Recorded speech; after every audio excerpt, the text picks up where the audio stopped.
And since he had made her, she had bowed herself, better or worse, sickness or in health, rich or poor, okay, she was committed until death do she part. The man didn't die. He was just in the streets. And when she went and got him, she stayed with him until he died. Okay. Okay.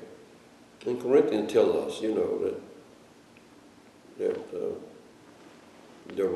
the person who's right can't leave the wrong person, but if the wrong person depart, the brother or sister not in the bondage and search case.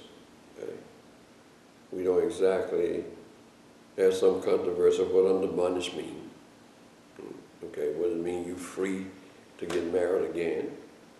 Okay. Or what does it mean God does not hold you accountable for the fact that you're not with your spouse? Okay. Because in the 38th chapter, verse of the same chapter, he reiterates that a woman is bound to her husband as long as he liveth. But if he be dead, she's at liberty to be married to whom she will, only in the Lord. So called you to peace, not meaning called you to freedom, but called you to peace. You mean peace with your peace as in your God, or peace among yourselves? Peace as in where, how you said that lady was required to go and get him. Yes. That wasn't peace, that was obedience. But what I mean is, because he hadn't willingly departed, but she put him out, she wasn't called to peace, and to be left alone. She was, but if the person leaves, you don't have to go get them and try to convince them to come back and stay with you. You can just be alone. Who was that he was sent to get his prostituting wife? Hosea? Was it Hosea? One of the prophets. Yeah. His wife was a whore. And he had to go get her off the streets. It could have been Hosea, I cannot remember. Yeah. Well, anyway, that's kind of the story of the women. I mean, they have survived, and I have to, in my writing, I want to leave them as a legend keepers of the church. One of my difficulties is how do you tell the truth without being perceived as doing something wrong or exposing somebody? But how do you talk about one's legacy without naming them? I mean, how do I do that? I mean, I can give all 6 of our presiding bishops, and I know visibly what their agendas was. Okay? Bishop Patterson was going to build Saint Center. He was going to be a what? He was going to build Saint Center. Okay. That's what he planned to do. Yeah. All Saints University and all that. Was that him? The All Saints University and all that stuff? That's right. He closed down Saint Center in, Lexington School. You don't want to fund that. I was there with the alma mater. I hadn't been to school, but I was fighting for the keeping of the school open. And they closed it down. They didn't have enough money to finance the library, I think it was. Okay. And anyway, the church didn't want to fund it. The same year they decided to close Lexington down, they pledged $22,000 toward the new idea of Saint Center, okay, which never got built. Okay. He built his church, a $3 million church for himself. Okay. But he left the national church with a dream. Okay. And a lot of money that was spent, okay, that don't know where it is, and some of the money that we spent buying property, we have since sold it back to the city who we bought it from, okay. Hotels that was given to us, we gave it back to them for a few dollars where they could refurbish it and make it alive. And all this was done under Bishop Patterson's watch. I don't know how to talk about that without naming Bishop Patterson. Okay, when he died, Bishop Ford took us back to Lexington, built the great, the all-purpose building, beautiful place. Have you been there? No. Beautiful place, sitting on a hill called Saints Hill. Named it after Bishop Patterson's wife, Deborah Mason. Okay. I don't think there's anything wrong with you talking about the things as you saw them. Well, I just don't want to be misunderstood, but I just didn't Well, what difference I know does that make? how people think, and I just, It's okay.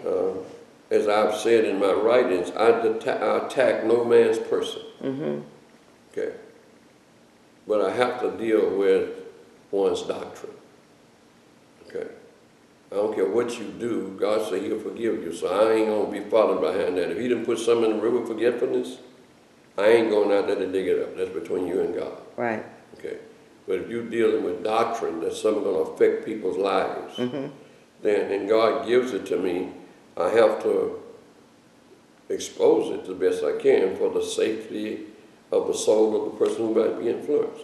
As you were talking about the different ones and what they did and what they didn't pick up and what they put down, it reminded me of how when you go through, Chronicles and Kings, and it talks about in the succession, this king came and he reigned so long, blah, blah, blah. And he did what was right in the sight of the Lord, or he did what was evil in the sight of the Lord. I don't think there's anything wrong with, it's a record. It's a record. It's not personal. It's a record. Yeah. Well, anyway, that's the record that when Bishop Chandler Owens came, he had a vision of 2,000 and beyond. Okay, so he was going to do his thing. When, who came after him?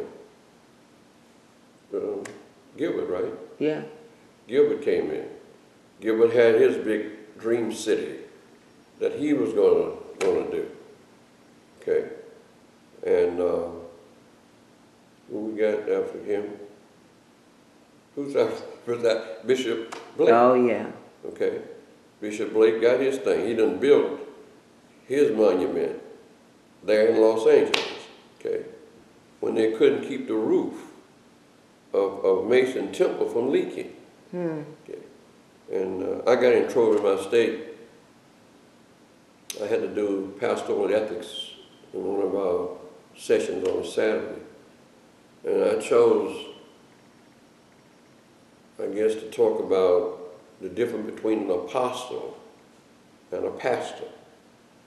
And I said, a pastor builds his local congregation. Okay. An apostle builds the national. I said Bishop Mason was an apostle. Okay. He built 2 or 3 temples. They were for the national church. Okay. We got Memphis down there now. The things that was left and was built there in 1945 is still there. It's not as equipped. I mean, we had barber shops, we had shoe shops, I think we had a cleaners. Because we didn't have access then, we didn't have money. Okay, we couldn't get in hotels. Okay. So the saints used to open their houses. I remember we used to rent people's houses when we went to Memphis. People would move out sometime and let us live in their homes, okay, while we were there. Other saints came and slept on the pews, okay, for 2 or 3 hours while the other, because the service went on 24/7 in those years. Always was somebody praying or somebody preaching or somebody outside running a revival. But things have changed. All of that is... I like to talk about that. I like that I think we need to devote some time to talking about Memphis the way it was. Yes. That would certainly be in there because Memphis was a center like Jerusalem. Okay. Had we focused on our apostles' legacy, not in buildings and structures, but in teaching, okay, we'd be an entirely different church. Entirely different church. And now it's so far in the past until the people who now, you can't even show them the vision. They can't even fathom going back to that. Okay. So the only hope we have is that the Lord will raise up another leader if we have that much time, we don't know where we are in God's timetable. Okay? We do know that the thing that was predicted by Jesus and by Paul and others has happened. We're in the midst of that right now. Sure. Okay?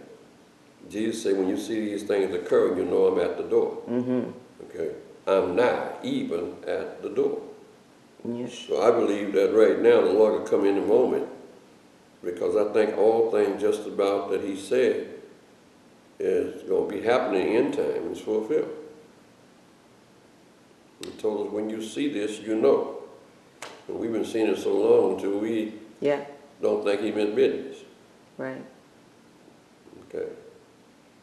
But I feel driven to do this because the wayfaring man, if he says seek for the old path, it has to be laid somewhere where those who seek it can find it. That's right. You know, some of our children, I mean, church was gone when I got in the church and saved. I mean, I knew people who wasn't right. I knew deacons who wasn't right. Yeah. I had deacons in the church aiding and abetting me in my sins that I was committing. My goodness. Okay, so we've seen those things in the church. All right. And it ain't getting no better. Okay. Certainly not. All right. So anyway, I don't know. Any other question about the women ministry? Okay, the McLaughlin tape. Okay, I interviewed her. 2 hours, 2 or 3 hours, the same year she passed away. Which was what year? What year was that? 94. Okay. How old was she at that time? I don't know. I don't remember that. Okay.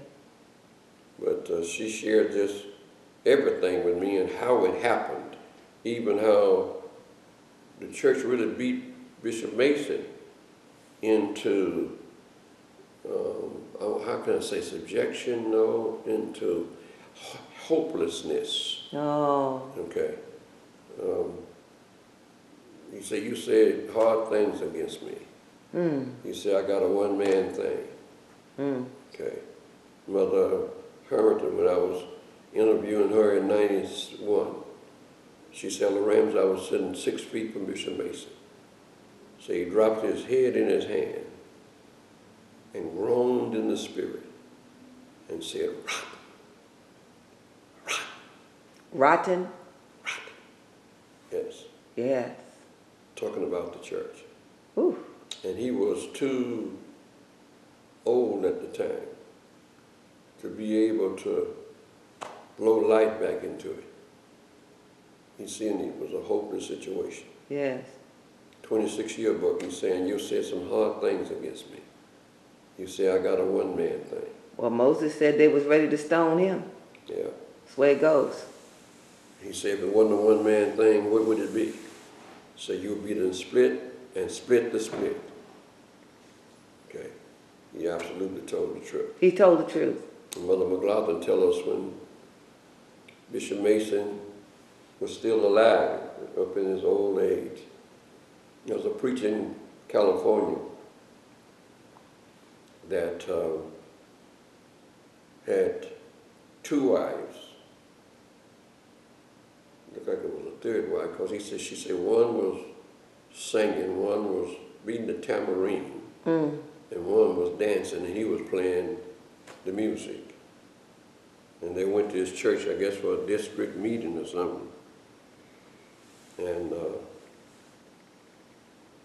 she was talking about how it came to a time when, no, I asked her then, would anybody do anything about it? She says, no. I said, well, what did Bishop Mason do? She said, well, I said, would he move him? He said he didn't. She said, he'd tell him like he said, he'd tell him what the Word of God said and leave him in God's hands. That's right. So he came to that place where he, I guess, was too weak to fight. Okay. So like you said, if they were doing these things in the green tree, Yeah. what do you think they're doing in the dry tree? That's right. That's right. And it came a time when God, Jesus himself, gave up Israel said, I piped unto you and you would not dance. Right. Okay, Lamented and you would not mourn. yeah, something like that. Okay, and weeping, he gave them up. And there comes a time when the heart of people are hardened, and you can't do anything with it. That's right. That's Yeah. when the end will come. Bishop Mason said he dealt with a brother for 14 days. And finally gave him up. I think he said in 4 hours he was gone. A direct rebuke of God. My goodness. So those, we need to pray for our church. I don't know. It's hard to say. But if the church have any chance of getting back, it's going to be on the strength of the women.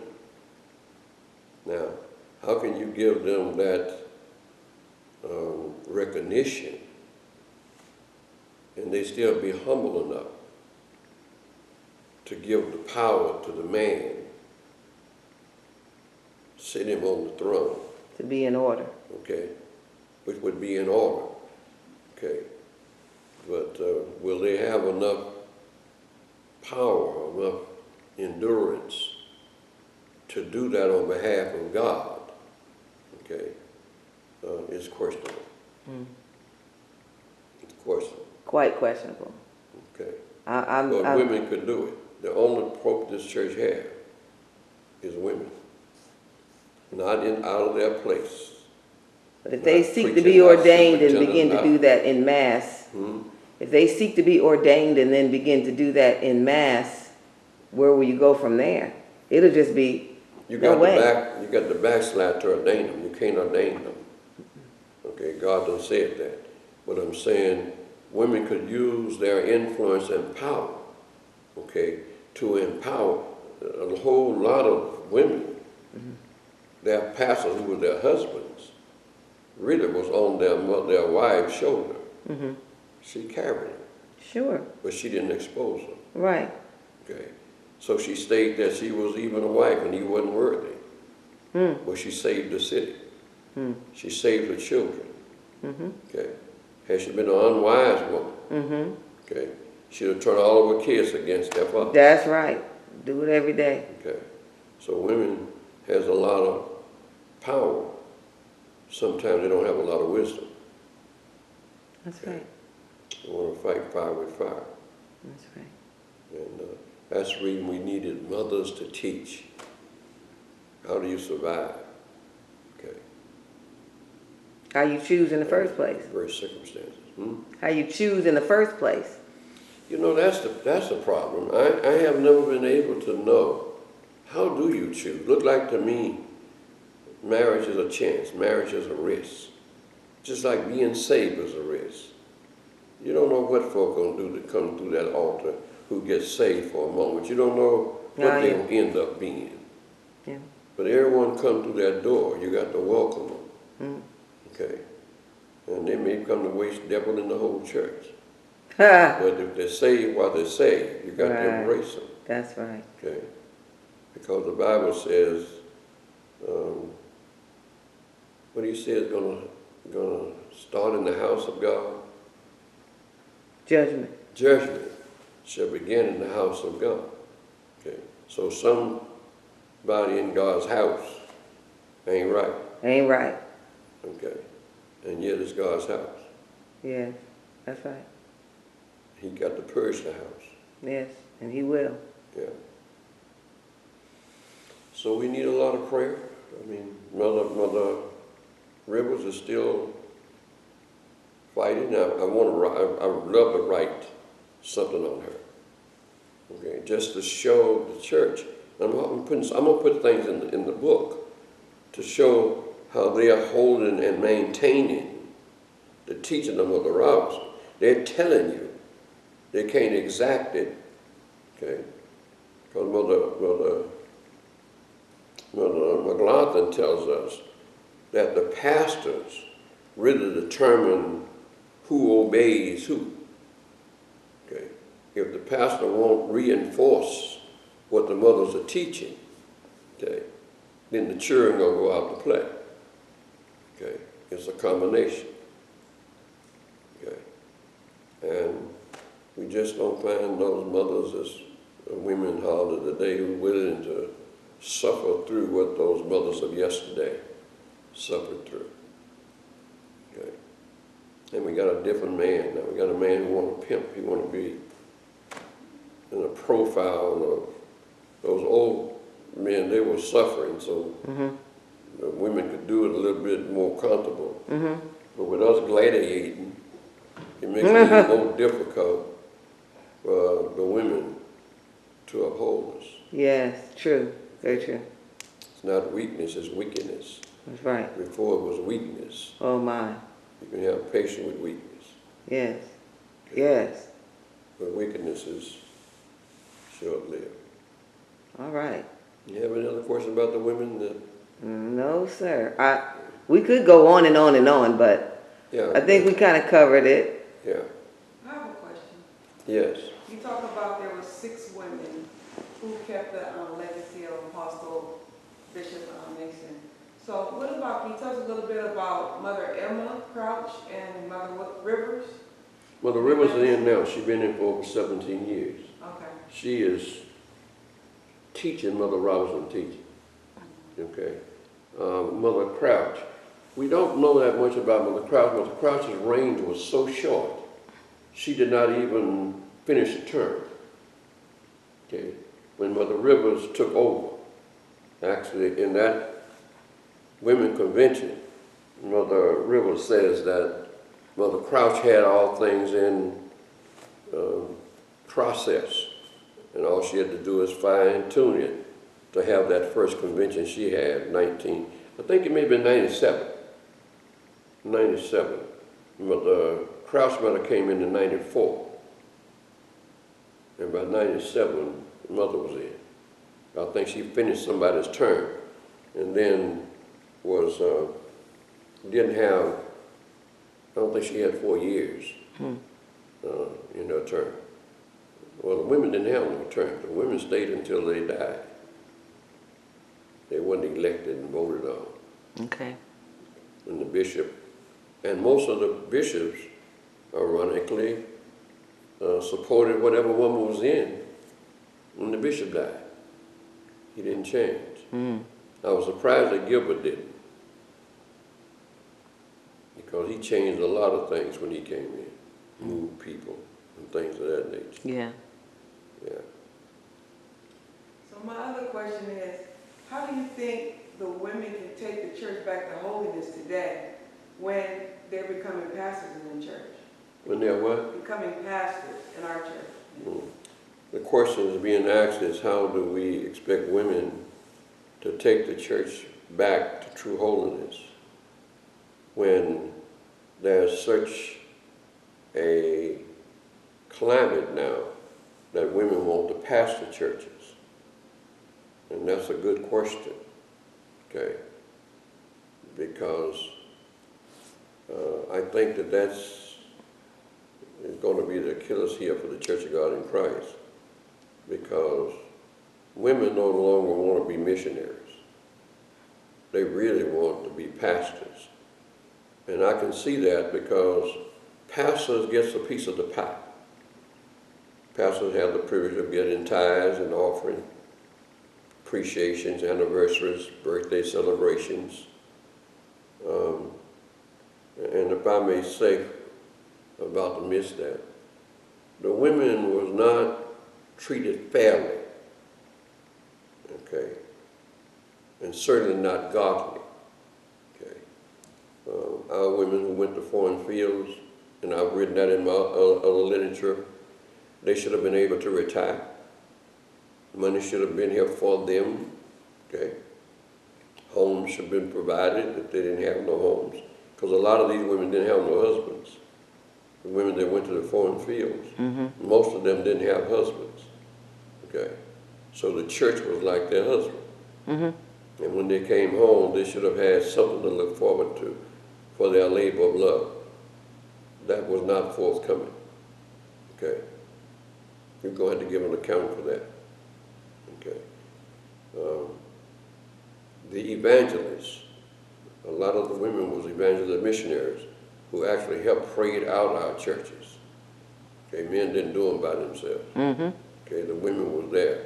Mother Herrington and her sister Rita, they were instrumental in helping to organize 75 churches, okay, of which 75 pastors was pastoring those 75 churches, who was reaping the financial benefit, okay, of their ministry. And there was nothing left for them. Okay, that's ungodly. That was not right. Okay, Bishop Mason couldn't do everything in our church. He gave his money away. They couldn't give Bishop Mason his offering unless he gonna be broke before he leave the church ground. Because if you say you need it there, just gave. And the deacons in his church sued him. He had to go to court because he had gotten money that he couldn't give no account of. And when Bishop Mason took the scriptures and showed them what the Lord told us to give and freely give, looking for nothing again, the lawyer agreed with him. He said, well, Mason got scripture. You can go. Okay. But in those things, we were not really astute. We should have had an evangelist fund, even for pastors. Pastors should have had a financial backing somewhere in Memphis for retirement, medical care. Okay, that's one thing that would have kept evangelists from trying to pastor. Okay, there's a difference in an evangelist and a pastor. But most evangelists is looking for a church to pastor for security. But if they had, when they were running across the country for meetings and what all that, they'll just put up a tax system where a certain percentage of the money, okay, that was raised or they got, they put it in a fund, the church would match it or whatever. But so they would not have to die paupers after they had served the church so faithfully. Okay. Wow. Or die in a position that they weren't called to be in for survival. And those are some oversights. Well, I feel like, listening to you, I feel like something keeps coming up, something keeps popping up every now and then, and that's money. That's right. So we perplexed by why this or that happened, but if we just boil it down to, well, greed or money, then all of a sudden it makes a little more sense. Yeah, that's right. It does boil down to money. Or provision. The women provided for their own provision. They provided for those women who had worked in the foreign field. I mean, they bought hotels. Okay. Like I'm saying, Mother Bailey bought a big mansion there in Detroit. Okay. All that fine furniture and everything was there. Mothers could come there and stay there until they expired. What happened to those places, I don't know. When McLaughlin had 3 or 4 in Memphis, I don't know what happened to that. We bought the motel where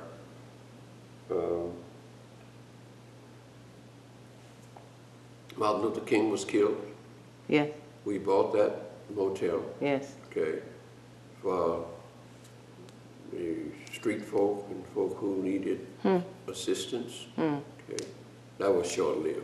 Okay, and we have very few ministries now that reaches out to anybody. So it's just an old story, Yeah. fleecing the flock. Yeah, If that's what it is, that's just what it is. yeah. But we created under, maybe that, who was that? Might have been on the Owens. Kojic Charities. Okay. Kojic Charities. I don't know whether it's still, I think it may be still going on. But it was tokens, it was wasn't addressing. You know, it wasn't. Where is enough the to real really money make a going? great impact, huh? Where is the real money going? The real money? controlled by pastors, bishops, those who are officially in charge now. Okay? That's where the money is going. Wow. Okay? We did not do justice in that area. I must acknowledge they suffered to start their churches. We didn't place pastors in churches. Some of them started in their homes, their living rooms, brush hoppers. They had to suffer the building. And there is a natural feeling that I'm entitled to something now that I have suffered so. Yes. And even after they have return- enough, return what do they my do with the investment. excess? Even after they have enough, what do they do with the excess? Is it right for them to grow They rich? get a bigger car, a bigger home, buy their clothes at a more expensive store. And no one questions that. Well, can't hardly nobody question because them who are over them is doing the same thing. Okay? Right. Oh, glory. Uh-oh. Uh-oh. I think we got another topic of discussion. It is. If you're willing to go into that at Yeah. some point. Well, I'm just saying that where money is not managed well, okay, when it is not, So this was another problem. it was Corruption. It was another problem. Financial corruption. Well, yeah, it led to that, but it was financial neglect that made room for that. Had we been able to have money to plant churches, where a pastor could say there's a need in this community for a church, can you send us $10,000 to buy some property or some land? Then you could have took ownership. But if somebody had to hawk their homes or turn their homes into a church and Right. start the church in their garages, and the money that they expanded was generated under their watch. Right. Okay, there's just that unwritten law that you go to thinking I'm entitled to something. Okay. Our tithes were not handled right Right. because we paid tithes, and here again, tithes when most of our churches back in those days was getting started, probably may not be but $10 a week. Okay, so when you didn't take care of them, didn't take care of the people when they had nothing, when they get something, it's kind of difficult to go in and start the action. But by that time, I'm feeling I'm entitled. Yes. Okay, this is the Lord blessing me for my labor. And so